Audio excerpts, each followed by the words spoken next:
अस्सलामु अलैकुम मेरे मोहतरम अजीज दोस्तों, आज हम जानेंगे कि अल्लाह ने इस दुनिया को किस तरह से बनाया। तो आपसे गुजारिश है कि इसे पूरा जरूर सुने। मोहम्मद बिन इस्माइल बिन आज बुखारी शून्य रिवायत करते हैं कि हजरत इमाम जाफर सादिक बिन इमाम मोहम्मद बाकर बिन इमाम जैनुल आबिदीन बिन इमाम हुसैन रजी शून्य से अमीरुल मोमिनीन हजरत अली बिन अबी तालिब ने फरमाया कि एक दिन मैं प्यारे नबी सल्लल्लाहु अलैहि वसल्लम की सेवा में बैठा था कि हजरत जाबिर बिन अब्दुल्ला अंसारी ने हजरत सल्लल्लाहु अलैहि वसल्लम से अर्ज किया, ए अल्लाह के रसूल सल्लल्लाहु अलैहि वसल्लम, मेरे माँ बाप आप पर कुर्बान। फरमाया कि अल्लाह तौला ने सबसे पहले किस चीज को पैदा किया। अल्लाह के प्यारे नबी ने फरमाया, तमाम चीजों से पहले उस खालिक पैदा करने वाले यानी खुदा ने मेरा नूर पैदा किया। फिर हजारों वर्ष तक मेरा नूर अल्लाह की कुदरत से उसकी बड़ाई देखने और उसकी तस्बीह और सजदे में लगा रहा। इब्ने अब्बास की रिवायत है कि वो नूर मोहम्मदी 12,000 साल तक खुदा की इबादत में लगा रहा। फिर अल्लाह तौला ने उस नूर से एक मोती पैदा किया, उस मोती पर अपनी जलाली नजर डाली, तो वो मोती अल्लाह के रोब के असर से पानी पानी हो गया, फिर 1000 वर्ष तक बहता रहा। बाद में अल्लाह ने उसके 10 हिस्से किए। पहले हिस्से से अर्श बनाया, उसके 4000 सुतून किए। एक सुतून से दूसरे सुतून तक 4000 वर्ष की राह है। उसके बाद 4 फरिश्ते पैदा किए, एक आदमी की शक्ल में, दूसरा ऊंट की शक्ल, तीसरा करगस के रूप में, चौथा गाय के जिस्म की शक्ल में, इनके पांव तहतसरा सबसे निचला हिस्सा से और मुंडे अर्श से लगे हुए हैं। इनको अल्लाह ने हुक्म दिया कि अर्श को उठा लो। उन्होंने बहुत ताकत लगाया मगर उनसे उठ नहीं सका। फिर अल्लाह की तरफ से इरशाद हुआ कि हमने तुमको 7 जमीन व आसमान का जोर दिया, उठा लो। फिर उन्होंने ताकत लगाकर उठाना चाहा मगर न उठ सका।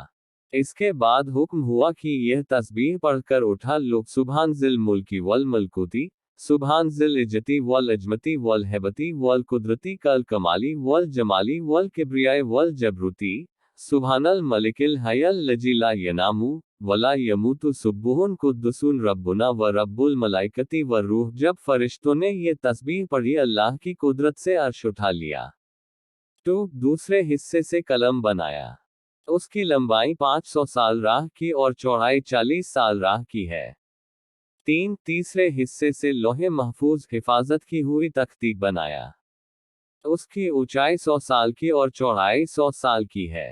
उसके चारों तरफ याकूत जड़ा है। फिर कलम को हुक्म हुआ, लिख। अर्ज किया, मौला क्या लिखूं? अल्लाह का हुक्म हुआ, लिख, मेरा इल्म मेरी खिलकते सृष्टि में। अर्ज किया, मौला शुरू किस तरह से करूं? अल्लाह का फरमान हुआ, शुरू कर बिस्मिल्लाहिर्रहमानिर्रहीम। फिर कलम ने बिस्मिल्लाह को 1000 साल में पूरा किया। इसके बाद अल्लाह का फरमान हुआ, लिखो, मैं माबूद हूँ, मेरे अलावा कोई इबादत के लायक नहीं। मोहम्मद मेरे रसूल हैं, जिसने मेरे फैसले पर भरोसा किया, मेरी भेजी मुसीबत पर सब्र किया, मेरी नेमतों पर शुक्र किया और मेरे हुक्म पर राजी हुआ, और मेरे सब नबियों में सबसे अफजल और बढ़कर होगा, मेरा महबूब होगा, मैं उसके सदके में गुनहगारों की बख्शिश करूंगा। और जिसने मेरे फैसलों पर भरोसा न किया, मेरी बला पर सब्र न किया, मेरी नेमतों पर शुक्र न किया, और मेरे हुक्म पर राजी न रहा, उसे भी चाहिए कि मुझे ही माबूद चुने। फिर कलम ने लिखा और लिखती चली गई, यहाँ तक कि लिख डाला वर्षा की बूंदों को, पेड़ों के पत्तों को, रेगिस्तानों के रेतों को और कियामत तक जो जो होने वाला है। लिखते लिखते जब कलम ने मोहम्मद सल्लल्लाहु अलैहि वसल्लम का नाम सुना तो अर्ज किया कि ऐ खुदा, तेरे जैसा और तेरे बराबर का कोई नहीं, फिर यह किस बुजुर्ग का नाम है? आवाज आई कि ये नाम मेरे हबीब का है, वो मखलूक खास है, मेरी सारी मखलूक में सबसे अफजल और बड़ा है। सुभानअल्लाह, अगर मैं उसे पैदा न करता तो मेरी कुदरत जाहिर न होती। कलम ने जब यह आवाज सुनी तो हैबत से उसका सीना फट गया। रिवायत किया जाता है कि लौह हरकत में आई कि मेरे जैसा कोई नहीं है, क्योंकि मुझ पर खुदाई इल्म लिखा गया है। आवाज आई, अल्लाह ही है जिसे चाहता है मिटाता है और जिसे चाहता है रखता है, और उसी के पास असल किताब है। चौथे हिस्से से सूरज, पांचवें हिस्से से चांद, छठे हिस्से से जन्नत, 7वें हिस्से से दोजख, 8वें हिस्से से फरिश्ते, 9वें हिस्से से कुर्सी, 10वें हिस्से से नूर मुहम्मदी सल्लल्लाहु अलैहि वसल्लम को पैदा किया और इस नूर मुबारक को दाहिनी तरफ अपनी तस्बीह व तकदीस में मशगूल रखा। रिवायत है कि कुर्सी के नीचे याकूत का एक दाना पैदा हुआ। ऊंचाई और चौड़ाई उसकी 500 वर्ष की राह है। उस दाने पर अल्लाह ने नजर डाली हैबत से वह खुद ब खुद पिघलकर पानी हो गया। इसके बाद दक्षिणी उत्तरी हवा को पैदा करके हुक्म दिया कि तुम चारों कोनों पर इस पानी के मौज करो, झाग निकालो। फिर उसकी कुदरत से आग पैदा हुई। वह पानी पर गई, उसका धुआं निकल कर कुर्सी और पानी के बीच में हवा पर लटक गया। इस धुएं को अल्लाह ने 7 पारा किया। एक पारे से पानी का आसमान, दूसरे से तांबे का आसमान, तीसरे से लोहे का आसमान, चौथे से चांदी का आसमान, 5वें से सोने का, 6ठे से मरवारीद का और 7वें से याकूत का आसमान हुआ। एक आसमान से दूसरे आसमान का फासिला 500 साल का रास्ता है। फिर अल्लाह तौला ने अपनी कुदरत से इस पानी के झाग से लाल मिट्टी की पीठ पैदा की, उसी जगह जहां अब खाने काबा है।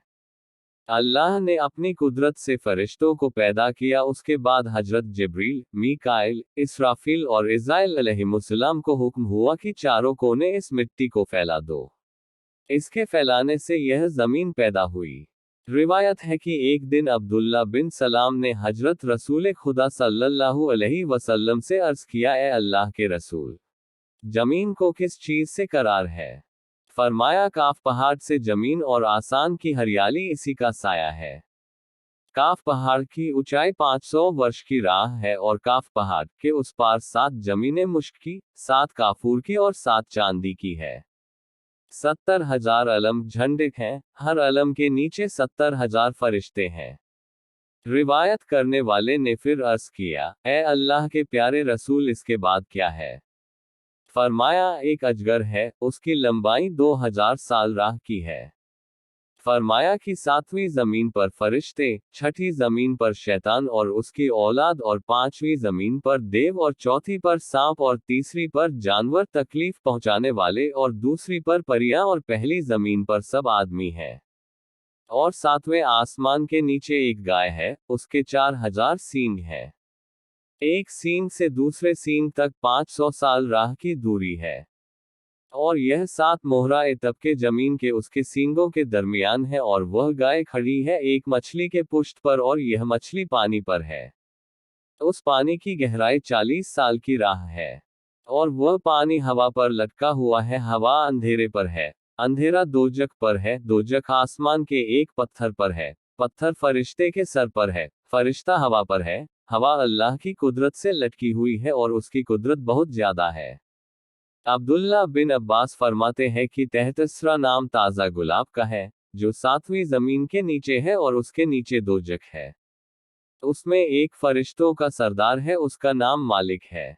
19 फरिश्ते मालिक के जिम्मेदारी में हैं। हर फरिश्ते के दाहिनी तरफ 70,000 हाथ और बाईं तरफ भी 70,000 हाथ है। हर हाथ पर 70,000 हथेलियां और हर हथेली पर 70,000 उंगलियां और हर उंगली पर एक एक अजगर है और हर अजगर के सर पर एक सांप है कि उसकी 70,000 साल की लंबाई है और हर सांप के सर पर एक बिच्छू है। अगर वो दोजखियों को एक डंक मारे तो 70 वर्ष तक दर्द से लौटते रहेंगे। बाएं हाथ की उंगलियों पर एक एक सुनतून आग का है। अगर एक सुतून हश्र के मैदान में डाला जाए और सब जिन व इंसान मिलकर उसे हिलाना चाहें तो हिला न सकेंगे। इन फरिश्तों को हुक्म हुआ कि तुम दोजख के अंदर जाओ। उन्होंने अर्ज की कि खुदाया, ऐसी जलती आग में किस तरह जाएं? हजरत जिब्रील अलैहिस्सलाम ने अल्लाह के हुक्म से एक अंगूठी जन्नत से लाकर उनके माथे पर उससे दाग दिए। अंगूठी पर लिखा था, ला इलाहा इल्लल्लाहु मुहम्मदुर रसूलुल्लाह। ये सब इसलिए किया गया ताकि दोजख की आंच उन पर असर न करे। तब वे 19 फरिश्ते दोजख में गए और कियामत तक वही रहेंगे। दोजख के 7 दरवाजे हैं, हर दरवाजे के लिए उनमें से एक गिरोह तकसीम किया गया है। दोजख के 7 दरवाजों के नाम, दोजख का पहला दरवाजा जहन्नम के 7 दरवाजों के नाम जहीम है, दूसरा जहन्नम, तीसरा सकर है, चौथा सईर है, पांचवा नता है, छठा हाविया है और सातवां हुतमा है। रिवायत है कि एक दिन हजरत जिब्रील ने प्यारे नबी सल्लल्लाहु अलैहि वसल्लम की खिदमत में वही भेजी थी कि यकायक जलजले के सदमे से जमीन व पहाड़ हिल गए और उसके साथ हौलनाक आवाज आई। प्यारे नबी सल्लल्लाहु अलैहि वसल्लम ने हजरत जिब्रील से पूछा कि ये कैसी आवाज थी। जिब्रील ने अर्ज किया कि ए अल्लाह के रसूल सल्लल्लाहु अलैहि वसल्लम, आदम अलैहिस्सलाम के आगे 7000 वर्ष से एक पत्थर दोजख में डाला गया है, आज तक वह नीचे चला जाता था, अभी वह करे हुतमा में पहुंचा। यह उसकी आवाज थी। हजरत सल्लल्लाहु अलैहि वसल्लम ने पूछा वह किसकी जगह है। अर्ज की कि मुनाफिकों की छठे दर्जे में कुश्रिक रहेंगे, पांचवें दर्जे में बुत परस्त रहेंगे, चौथे दर्जे में शराब पीने वाले, तीसरे दर्जे में तरसा, दूसरे दर्जे में यहूदी और पहले दर्जे में आपकी उम्मत के गुनहगार रहेंगे। दोजख के एक दरवाजे से दूसरे दरवाजे तक 70 वर्ष की राह है, एक सरपोश संगीन की जिसकी चौड़ाई 50 साल की राह है। दोजख के मुंह पर रखा है, दोजख के नीचे एक पत्थर है, उसके नीचे एक फरिश्ता मच्छर के पेट पर खड़ा है। उसके नीचे एक मछली ऐसी बड़ी है कि दुम उसकी 7वें अर्श से लगी है।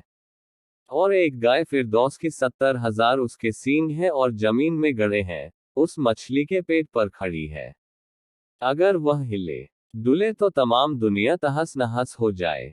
रिवायत है अब्दुल्ला बिन अब्बास से कि हर आसमान पर अनगिनत फरिश्ते हैं, वे सब अल्लाह तौला के हुक्म से तस्बीह, तकदीस, तहलील, तहमीद, तमजीद, तकबीर में लगे हुए हैं। अगर एक पल अल्लाह की याद से गाफिल हो तो अनवारे इलाही की तजल्ली से जल भुनकर खाक हो जाएं। ये फरिश्ते कुछ गाय की शक्ल के हैं, कुछ सांप की शक्ल के हैं, कुछ गिद्ध की शक्ल के हैं, कुछ का आधा बदन बर्फ का है, कुछ का आंख का, कुछ क़ियाम में है, कुछ रुकुआ में है, कुछ सजदे में है और कुछ कुसूद में है। वे क़ियामत में इस इबादत के बावजूद माफी की दरख्वास्त करेंगे। फिर खुदा ने इतवार के दिन अर्श उठाने वालों को पैदा किया, पीर के दिन आसमान के 7 तबक पैदा किए, मंगल को जमीन के 7 तबक पैदा किए, बुध को अंधियारा पैदा किया, जुमेरात को जमीन के मुनाफे, जुमा को सूरज चांद और तारों को और सब आसमानों को हरकत दी और सनीचर के दिन पूरी कायनात पैदा करके फरागत हासिल की। एक रिवायत है कि अल्लाह तौला ने रेत को पैदा करके हवा को हुक्म दिया तो एक हिस्सा उसका जमीन पर और एक हिस्से को जमीन के अंदर ले गई। इसके बाद बेधुएं की आग पैदा करके उससे जिन्नों की कौम पैदा की, जिन्नों से दुनिया भर गई। उन पर एक पैगंबर यूसुफ नाम का भेजा। जिन्नों ने उस पैगंबर की बात ना मानी, बल्कि उसे मार डाला। जमीन पर जुल्म करने लगे, तब अल्लाह तौला ने हजरत इजाइल को और फरिश्तों के साथ भेजा, उन्होंने सबको मारकर उनकी गंदगी से दुनिया को पाक किया। ये भी पढ़ें, दज्जाल कब आएगा और अभी वो कहाँ कैद है। दज्जाल स्टोरी इन हिंदी। कुरान। अस्सलामु अलैकुम दोस्तों, उम्मीद करते हैं आपको हमारी ये पोस्ट अल्लाह ने इस दुनिया को किस तरह से बनाया, ये दुनिया कैसे बनी, हिंदी पसंद आई होगी। इस पोस्ट को और लोगों तक शेयर करें और इसी तरह के इस्लामी पोस्ट पढ़ने के लिए हमारे